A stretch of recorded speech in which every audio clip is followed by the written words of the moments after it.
seeing Jesus right before me. I just saw him in his white robe and a gold belt. That's what I remember seeing. And I remember hearing his voice.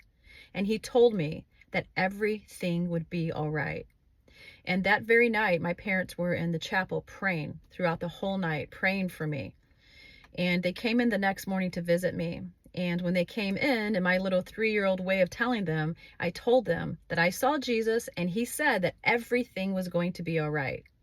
I don't think they knew what to think. They just kind of looked at each other and trying to process what I'm saying. They probably thought, oh, that's cute, she had a dream.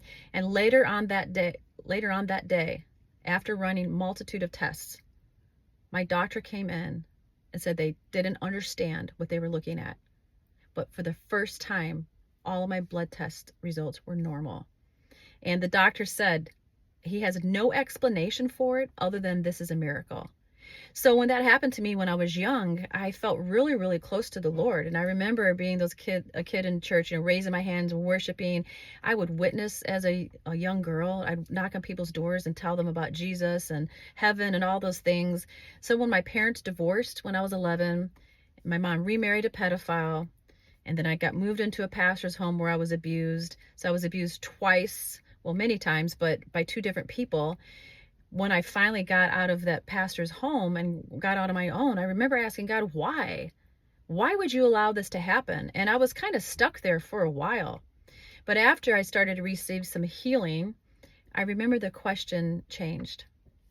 And it was no longer why. Why would you allow this, God, to what now?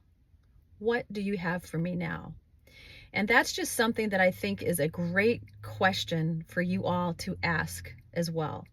I don't know what you're going through. I don't know the pain you're going through, but I want to encourage you to go to God and to ask him, what now? What do you have for me now? What can I do with this heartache? What can I do with this pain? God, how can I turn this into something good? And you know that if you will go to him and ask that question, he'll answer you.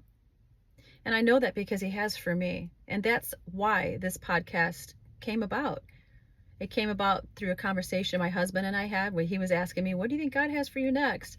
And then it went into me saying, I don't know, to me praying about it and then feeling like God was saying, it's time. It's time to share your life testimony with others. And when I really believed that he was telling me that, I thought, what better way to do this and reach as many people than starting a YouTube channel or coming out and telling the truth of my life on social media, because you can reach so many people. And that's how this podcast started. So I want you to do the same. Why don't you go to God and ask him, what now? And I promise you, he will answer you.